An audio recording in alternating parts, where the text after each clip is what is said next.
Il est temps de parler des meilleurs blockbusters de ces 22 dernières années. Et vous allez voir, il n'y en a pas énormément. Des blockbusters si, mais la qualité, pas tout le temps. Salut à tous, ici Reg, bienvenue dans cette nouvelle vidéo où je vais vous donner mon avis sur quels sont les meilleurs blockbusters des 22 dernières années. Ça fait référence à une vidéo que j'ai sortie cette semaine par rapport à Marvel, où je disais que depuis que Marvel existe, depuis que le MCU existe, la qualité des blockbusters a beaucoup chuté et on a de moins en moins de blockbusters vraiment mémorables ou qui remontent vraiment le niveau. Pour ça, il faut preuve à l'appui et j'ai donc décidé de vous citer, d'après moi, les meilleurs blockbusters de ces dernières années. J'ai décidé de commencer la liste à 2000 parce que je trouvais ça cohérent et sinon ça aurait fait une liste beaucoup trop grande si je remontais trop loin. Évidemment, il n'y aura pas de spoiler, c'est une liste subjective, c'est mon avis à moi et vous avez sûrement une liste différente, donc je vous incite à la mettre dans les commentaires. Je vais sûrement oublier des films, c'est sûr, j'ai essayé de faire la liste la plus complète possible, mais je vais toujours avoir des oublis parce que 22 ans de film c'est beaucoup. Mais il y aura mon film préféré de la liste, alors je dis pas que c'est mon film forcément préféré, mais il représente pour moi un peu ce que j'attends des blockbusters aujourd'hui. Et on va commencer par ordre chronologique, plus ou moins. Mais avant de commencer justement, j'aimerais remercier le partenaire officiel de cette vidéo, CyberGoZPN et ses 38 millions d'utilisateurs et presque 5 sur 5 sur Trustpilot. C'est le meilleur moyen aujourd'hui de regarder les séries HBO parce que oui, vous le savez, OCS n'a bientôt plus accès au catalogue HBO et donc vous ne pourrez plus voir d'excellentes séries comme House of Dragon par exemple, Peacemaker n'est toujours pas disponible et qui sait sur quelle plateforme va être diffusé The Last of Us en France. Avec un VPN, vous prenez HBO Max Roumanie,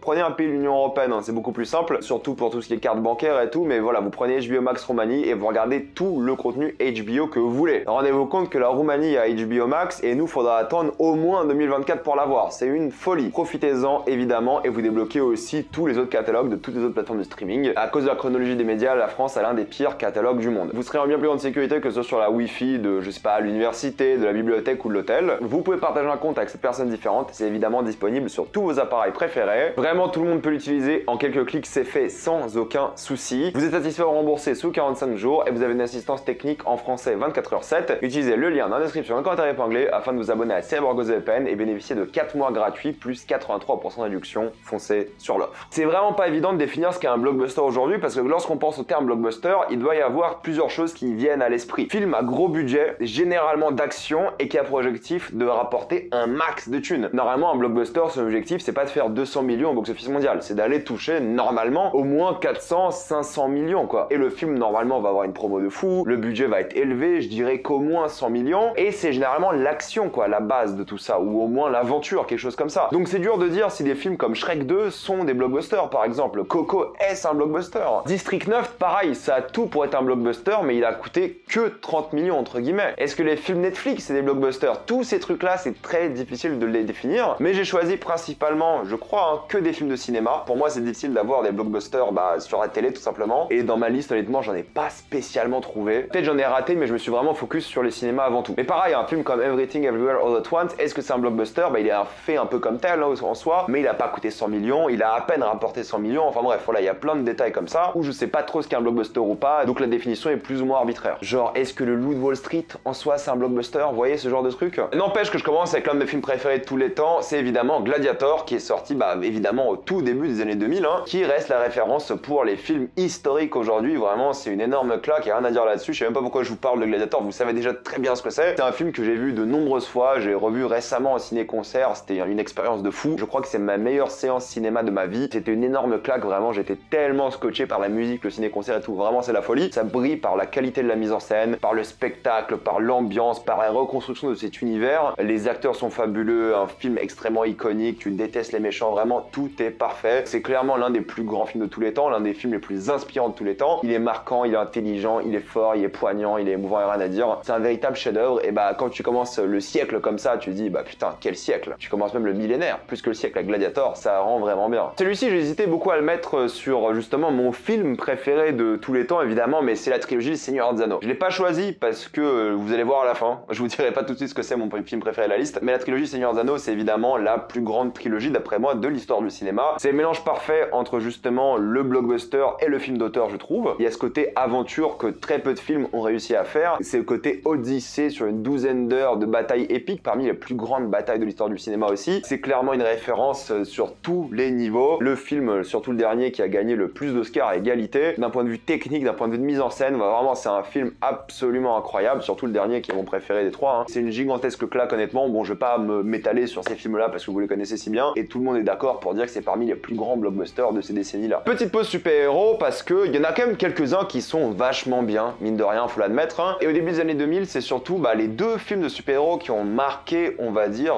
la mode du super-héros avant justement le MCU. Je dirais que c'est évidemment Spider-Man, mais surtout le 2 pour moi, qui est vraiment formidable, et vous le savez, j'en ai beaucoup parlé sur la chaîne. Le 2 qui est formidable, mais il y a aussi un autre film qu'on oublie peut-être un petit peu maintenant, c'est X-Men 2, qui sont pour moi un peu ce que devraient être les films de blockbuster de super-héros. Ça parlait des thématiques sérieuses, du vrai développement de personnages, pas juste d'avoir des scènes d'action pour des scènes d'action. C'était plutôt bien foutu. D'un côté, ça parlait de presque un rite initiatique avec Peter Parker, de l'autre côté évidemment les X-Men, les thématiques de racisme et tout, des vraies alchimies entre les personnages, tout était vraiment nickel. Et quand même la saga X-Men, on peut dire ce qu'on veut, mais même si elle a beaucoup d'échecs, elle nous a quand même pondu parmi, je trouve, les meilleurs blockbusters de ces deux dernières décennies. Il y a évidemment X-Men 2, mais First Class que je trouve fantastique aussi. Il est pas parfait et je le mets pas forcément dans cette liste, mais il mérite quand même une sorte de mention honorable, je dirais ici. Mais Days of Future Past est trop bien, je trouve, et surtout Logan qui est formidable. C'est pas une saga consistante, mais en tout cas, il y a eu quelques grosses pépites chez les X-Men, ça c'est évident. Mais quand même, il faut citer un film du MCU qui est pour moi le plus réussi, le plus impressionnant et que j'avais adoubé de miracle il y a quelques années, c'est évidemment Infinity War. Infinity War, c'est quand même la culmination de 10 ans de Cinematic Universe, et ils ont quand même réussi à faire un film qui est, je trouve, objectivement vraiment bien. Le pari d'avoir le méchant en tant que personnage principal de ton film, c'était quand même assez risqué, je trouve, mais une réussite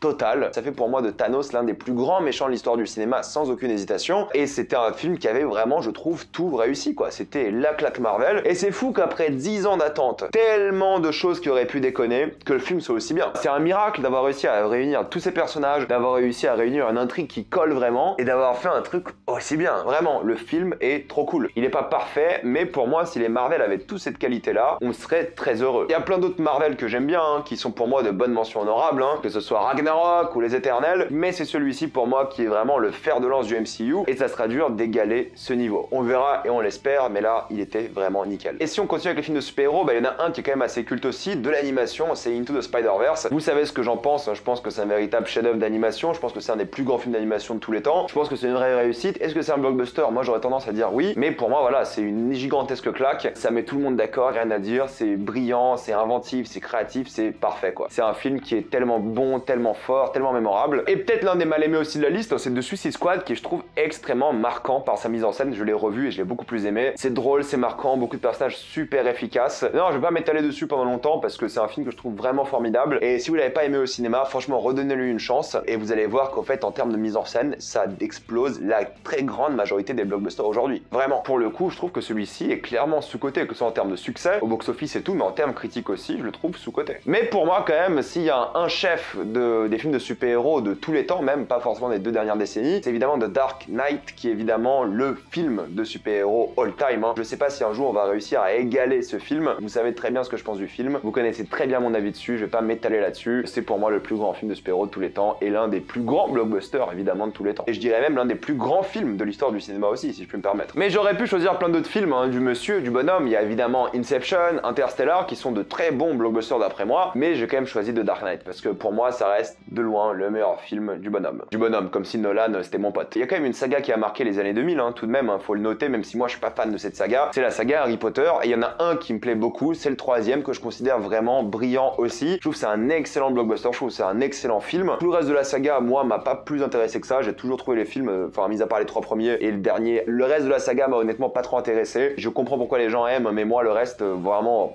rien à faire, mais celui-ci je dois admettre qu'il est vraiment excellent, et si les Harry Potter avaient toute cette qualité là, ça aurait été clairement peut-être la plus grande saga de tous les temps, mais malheureusement c'est pas le cas, même si je dis pas que les autres films sont mauvais, je dis juste que celui-ci est vraiment unique, je pense qu'il n'y a pas vraiment de débat là-dessus, le meilleur Harry Potter pendant un long moment encore. Classique, j'en ai aussi beaucoup parlé sur la chaîne, mais c'est évidemment la trilogie, et je dis bien trilogie, Pierre des Caraïbes, c'est l'aventure d'action maritime parfaite, et rien à dire là-dessus, tout était tellement réussi, le mélange de fantastique, la mise en scène qui était tellement léchée pour l'époque, c'était tellement fun. fun, tellement drôle, tellement enthousiasmant. Je veux dire, voilà, c'est facile d'en parler aujourd'hui, tout le monde connaît ces films. On espère peut-être un jour revenir à cette qualité-là, c'est pas gagné, hein. C'est ça le problème des blockbusters aujourd'hui, c'est qu'il y en a très peu qui sont aussi bien réalisés que cette saga-là. Cette trilogie-là, en termes de réal, est phénoménale. Les blockbusters, ça rime aussi souvent avec espionnage, et s'il y a une saga d'espionnage qui est culte, c'est évidemment les James Bond, mais moi, mon préféré de cette décennie-là, c'est Casino Royale, hein, qui reste pour moi imbattable dans toute la saga d'ailleurs. Je trouve qu'il a vraiment compris l'essence de Bond, c'était la renaissance parfaite du personnage, ça a donné en maturité, ça s'est vraiment adapté aux normes évidemment, on va dire des années 2000, hein. Tout devenait plus sombre, plus sérieux, mais ça l'a bien fait quoi. Ça l'a bien fait tout en étant un excellent film d'action, une vraie étude de personnage, une vraie réussite, vraiment. Là, je pense qu'en termes de spectacle, on n'a pas eu mieux depuis, je trouve, le prochain que je vais citer. Il n'y a pas de film depuis qui a créé un monde comme ça dans le monde des blockbusters, c'est évidemment Avatar. Rien à dire là-dessus, hein, c'est un film culte pour plein de raisons différentes, mais la première c'est Pandora, c'est les effets spéciaux, c'est le côté technique, c'est la mise en scène, c'est le contexte. C'est un excellent film et à chaque fois que je le revois, je suis encore plus impressionné. À l'époque, je l'avais vu, j'étais pas impressionné plus que ça, enfin, mis à part visuellement, mais bon, je faisais comme tout le monde, j'ai dit que l'histoire était déjà revue et revue. Mais c'est vrai qu'en le revoyant avec le temps, avec l'âge et tout, je trouve que depuis, en tout cas Avatar, il y a très peu de blockbusters qui peuvent même rivaliser avec, et je trouve qu'on n'a pas été vraiment impressionné depuis. Parce qu'honnêtement, à partir de là, la liste se fait courte, alors que techniquement, il y a de plus en plus de blockbusters. J'aurais peut-être dû faire le ratio, mais ça aurait pris trop de temps comme vidéo, je dois vous admettre, entre les blockbusters sortis de 2000 à 2010, et ensuite de 2010 à 2022. Je pense qu'il y en aurait eu beaucoup plus de cette deuxième période, mais de la qualité de Avatar, par exemple, il n'y en a pas eu beaucoup. Et pareil, est-ce que pour vous, les Tarantino, c'est vraiment des blockbusters? Parce que si c'est le cas, bah, le gars en a fait un paquet, hein, que ce soit Inglourious Basterds, que ce soit Django, c'est des films que moi j'aime beaucoup, et si on les considère comme des blockbusters, alors là oui, ils méritent clairement d'être dans la liste, il n'y a aucun doute, mais à vous de voir si vous les considérez tels quels. Moi, je dirais que plus ou moins, mais bon, je veux dire, le talent est là, il a pas fait un mauvais film de sa vie, et ces deux décennies-là, pour lui, étaient fabuleuses. Que ce soit Kill Bill ou Once Upon a Time in Hollywood, qui est peut-être celui que je considère le moins comme un blockbuster de sa filmographie récente, c'est quand même un gars bourré de talent. Évidemment, après, il y a des films comme Gravity, que je trouve formidable. Est-ce que c'est un blockbuster? Moi, je dirais que oui. Gravity, voilà, c'est un film tellement marquant, tellement touchant, tellement fort visuellement, tellement puissant en termes de SF, c'est vraiment super émouvant. Si je devais choisir entre Gravity et un film comme Interstellar, moi je serais toujours team Gravity en termes de SF, parce que j'ai toujours trouvé Gravity plus impressionnant, j'ai toujours trouvé Gravity plus marquant, plus touchant. C'est pas le même genre de film, mais c'est que moi Gravity m'a plus marqué. C'est une expérience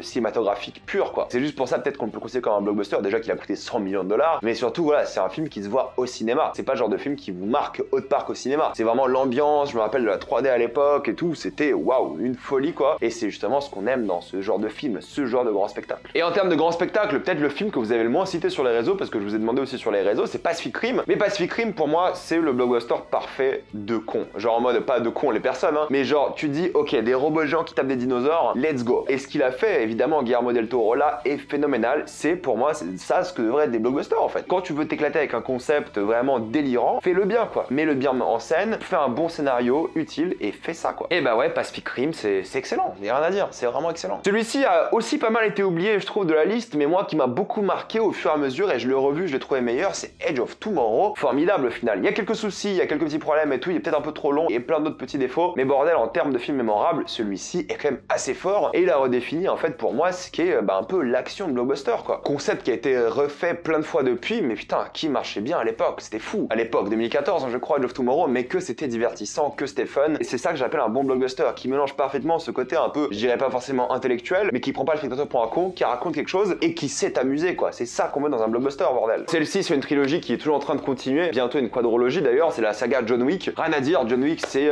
les films qui ont remis à la mode le cinéma un peu hongkongais, on va dire, en tout cas le cinéma d'arts martiaux aux États-Unis et dans le monde entier. Trop cool parce que tout est génial, ils ont plein d'inspirations incroyables, c'est pour moi parmi les meilleurs films d'action de ces dernières années, et ça a réinventé un peu le cinéma hollywoodien. Parce que maintenant, si tu fais pas des séquences qui sont lisibles et quasiment sans cut, personne aime tes films d'action. Maintenant, les gens veulent voir l'action, veulent voir les acteurs qui se tapent, veulent voir justement ces moments de caméra qui sont uniques, qui sont longs et qui sont pas charcutés parce qu'il y a un cascadeur qui fait les choses. Évidemment, il y a des cascadeurs dans John Wick, mais voilà, c'est cette intensité-là qu'on veut dans les blockbusters et John Wick le fait parfaitement. Celui-ci peut-être un peu mal aimé parce que le scénario est pas parfait, mais Ready Player One en termes de claque visuelle, bah ouais, pour moi ça égalise presque Avatar quoi. Pour le coup, c'est peut-être le seul qui est allé un peu titiller justement cet univers-là, de se dire on a créé un monde. Après bon, ils ont pris plein de licences différentes et c'est un peu différent, mais c'est là que tu vois que Spielberg, même à son âge, il sait encore faire des blockbusters de folie. Je veux dire, il y a un moment, le gars est phénoménal. Ready Player One, ouais, c'est une énorme claque visuelle. Moi, je suis allé le voir 3 fois au cinéma, hein, comme beaucoup des films de la liste d'ailleurs, hein, parce que quand t'as des blockbusters comme ça, tu retournes les voir au cinéma parce qu'ils sont fous. Et là, bah oui, c'était, oui, une claque quoi.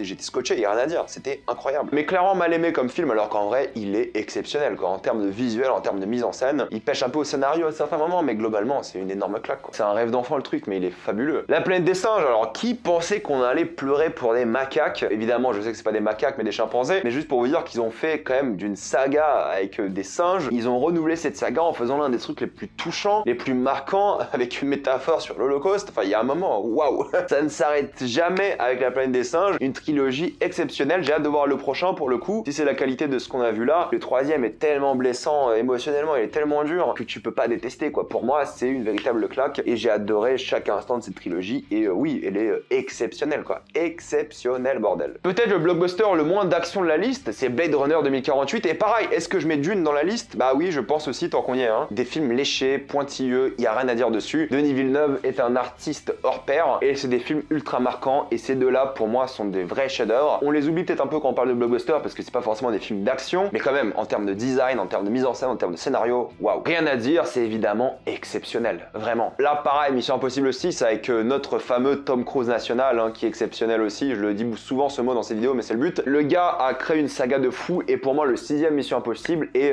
une dinguerie, vraiment rien à dire. Pour moi, c'est ça le cinéma, quoi. C'est prendre plein de risques pour faire des choses incroyables et il a bien prouvé avec cette saga. Pareil avec Top Gun Maverick qui est sorti récemment, une dinguerie aussi. Comment ne pas aimer ces films? C'est ça que devrait être le cinéma, quoi. C'est pas juste des entrepôts, c'est des gens qui vont faire des choses, pas forcément dangereuses, hein, mais qui vont dehors, qui font des trucs, qui osent et ça donne des choses mémorables et le succès, ça paye, vraiment. Quelques mentions honorables tout de même qui étaient pas loin d'être dans la liste. Kingsman, franchement, très cool, j'aime beaucoup. La trilogie Bourne Identity, là, pareil, j'adore. Mais bon, il y a quelques problèmes que j'ai avec cette saga, je l'ai pas mis dans la liste alors qu'elle a quand même beaucoup influencé le cinéma, hein, surtout avec la fameuse shaky cam, mais je préfère l'ère à la John Wick où il y a moins de shaky cam. King Kong, voilà, en termes de spectacle, c'est là, mais j'ai beaucoup de problèmes avec le film. La guerre des mondes, pareil, super impressionnant, mais loin d'être parfait. Et j'ajouterai aussi Minority Report. Seul sur Mars qui est vraiment cool. Hellboy, surtout le deuxième qui est formidable. Et Joker qui est très bien. Mais pour moi, ce que je souhaite beaucoup dans les blockbusters d'aujourd'hui, surtout dans les blockbusters d'action, et mon film préféré de cette liste, on va dire entre guillemets, c'est évidemment Mad Max Fury Road. De l'action ultra impressionnante qui a été faite pour de vrai, avec une excellente utilisation des effets spéciaux, la narration visuelle, il y a quasiment pas de dialogue et c'est extrêmement puissant. Un film qui se regarde d'une traite de manière exceptionnelle, film de fou, honnêtement faut le dire, hein. De l'acting impeccable, un univers qui a été créé pour une suite, c'est vraiment dingue. Entre nous, qu'est-ce qui ne va pas avec ce film? N'est-ce pas la quintessence même des blockbusters des années 2000 et je dirais même surtout des années 2010 parce qu'il est quand même dans une génération un peu à part. Qu'est-ce qui ne va pas avec ce film? Rien, pour moi il est absolument parfait, il n'y a aucun défaut, c'est la quintessence, quoi. C'est le film, tu vas le voir 3 fois au cinéma, c'est le film, tu peux le voir à l'infini, la musique et tout, enfin waouh, le film qui a inspiré quelque chose, quoi. Le film qui a marqué pour le coup, je trouve, une époque et qui mérite tout le succès du monde et vous savez pas à quel point j'ai hâte de voir le spin-off. Je vais m'arrêter là, mettez-moi dans la liste vos blockbusters préférés de ces 22 dernières années, dites-moi si j'en ai oublié quelques-uns. Comme d'habitude, pensez à vous abonner à la chaîne pour plus de vidéos, mettez un j'aime, ça aide beaucoup la chaîne. Suivez-moi sur tous mes réseaux et avant de quitter cette vidéo, pensez à utiliser le lien en description, encore épinglé, afin de débloquer toutes les plateformes de streaming que vous voulez en toute accessibilité et sécurité avec CyberGoes VPN. Tout ça pour 2,03 € par mois, plus 4 mois gratuits. Foncez sur l'offre et moi je vous dis à la prochaine fois. Salut à tous.